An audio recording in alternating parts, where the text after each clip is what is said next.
Anti-Israel protesters marched in droves to join outside the U.S. Capitol, protesting Israeli Prime Minister Benjamin Netanyahu's address to Congress.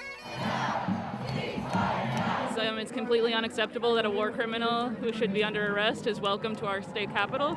And of course, I support Palestine. I want all the hostage released, meaning the thousands of innocent Palestinians prisoners and all those who are taking hostage released. I know that deals were offered. I want a free Palestine, and I want all those who are wrongly imprisoned, including women and children, which is illegal under international law, who are held against charges that aren't even real. And so I see your sign, Judaism yes, Zionism no, State of Israel must go. Where do you want to live? The place that Jews can live is pretty much all around the world because because there's a genocide our country is funding, and it's wrong. I stand by this sign. It doesn't matter what your faith background is or cultural background is. Genocide is wrong, and money that could be used for our country is funding a genocide over there. I don't know how anyone's looking at pictures of kids, women, children, innocent people being killed and not seeing their own family members there. You don't have to be Palestinian to care. In the Palestinian state, there are laws against it. Everywhere trans people are, we feel unsafe. So in America, there's plenty of places as a trans person that I'm not accepted and I do not feel safe. You can say that about any place in the world. Every single continent, trans people are threatened. I'm going to stand up for anybody that is under oppression and threat. And I see the Palestinian people, the people of Gaza, the West Bank, and the surrounding areas as the most vulnerable people needing our help now for an immediate and permanent ceasefire and for land back. There is a massive perimeter. People are having to go 6 blocks out of their way in order to keep these protesters away from the Capitol. What truly breaks my heart is that they locked in the Capitol like this. I have never seen this before.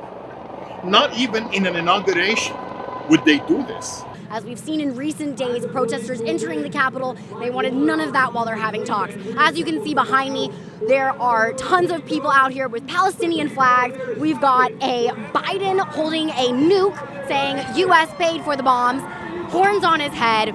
As you can see here, it says Biden cease fire now.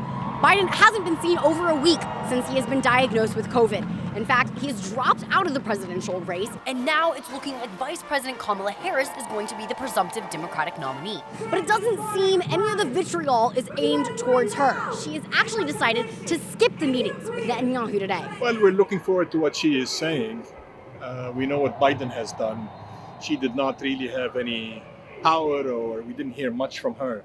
So I hope that she turns to 99% of the world and discover that Israel is an apartheid state. Just 4 blocks away, a very different scene. But it seems they do have one thing in common, calling for Netanyahu to step down.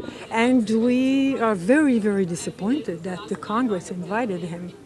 We believe that no matter what, on the right, on the left, whatever, definitely, that's the most important. He's the one responsible for where we end up. Calling for the hostage release, and they've been in already close to a year now at this point, and it's just something that's very, very, very serious, and they still haven't been released, and we've had enough. People around us have had enough. And ask you to join me in demanding from Bibi Netanyahu to bring the hostages home now.